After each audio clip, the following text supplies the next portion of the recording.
This poem is called "The Country Was Young Then." There was a man with trained crocodiles in Chipperfield Circus when it came to our front field. He tapped them with a stick, and they seemed to obey when the circus left. All that remained was a patch of pale green grass, and a rumour a crocodile had escaped into our bog of rushes. We assembled our arsenal of sticks we called balks, and dogs and iron bars, and stalked the secret paths with all our senses on alert to hunt the vagrant crocodile. Day after summer's day we walked those paths, and each hair on our cropped little heads was taut as wire, as we waited for the crocodile's rise and roar. And Bay said he was in one of the 3 pools and had gobbled all the flesh-eating pike. And there we stood and stared, but all we saw was our own selves reflected back. We never found the crocodile, but I like to think that down below McDonald's, Woody's, Widgeters, Mitsubishi Motors, he is buried where our youth lies.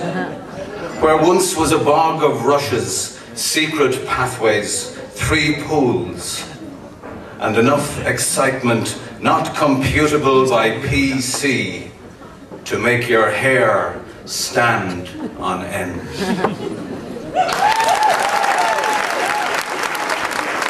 Wire. Winter colours. 1 hour after sunup, down the Witch's Lane, a crow on a bare ash tree on the shortest day of the year. I turned to thank someone or something for the blood-red berries beside the yellow firs.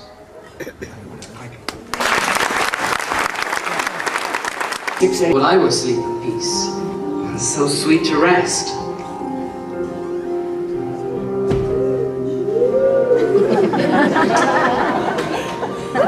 Whenever a piece of writing takes my breath away, I remember he did it first. He who started my love of theatre, he the music behind the song, he the very magical man, and I didn't even know him. To the very magical man, I thank you, I do.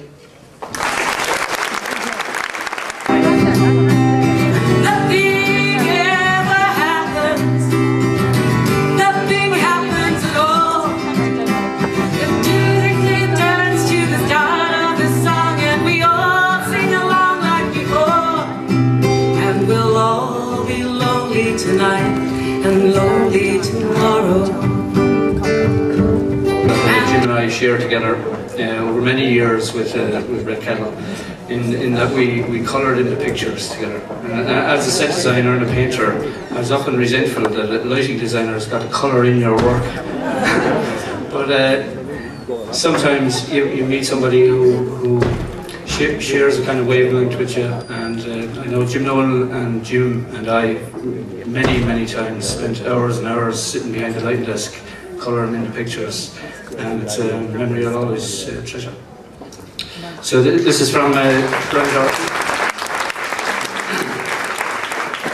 This is from Dots, who's in Stratford tonight. He's previewing King Lear tonight, and he sent this letter. The first thing I noticed about Jim was the fact that he thought I had opinions worth listening to. I was 19, had just become involved with Red Kettle, and here were all these people who had some sort of relationship with theatre. I was starting from scratch. I knew I wanted to act, but I didn't know what it all involved. It was incredibly exciting.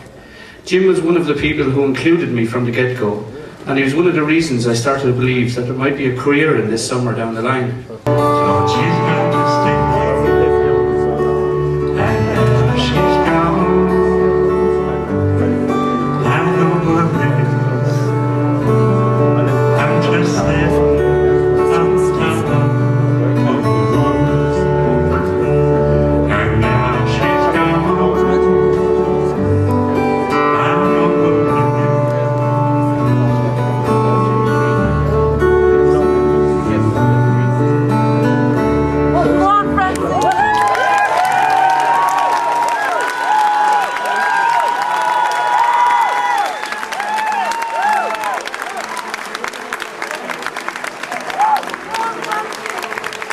Thanks very much. It's easy enough there's a lot of people from the Cork Road here. Now joined on the stage by Jim's brothers, Yam and John on low whistle and percussion, and they're accompanied by Dylan Bible on guitar and Tommy Keating on flute.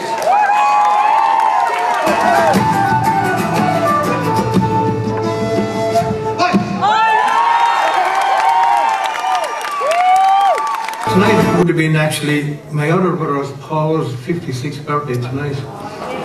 So I'm not let this night go.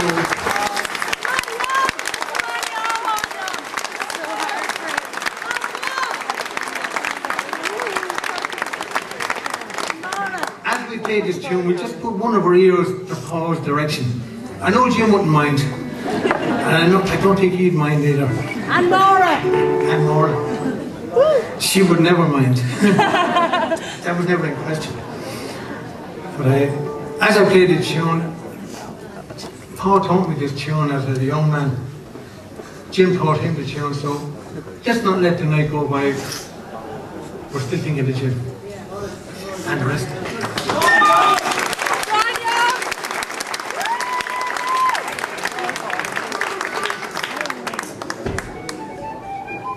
Oh. Tell me you're playing with professionals. They really put you in trouble. And I don't care.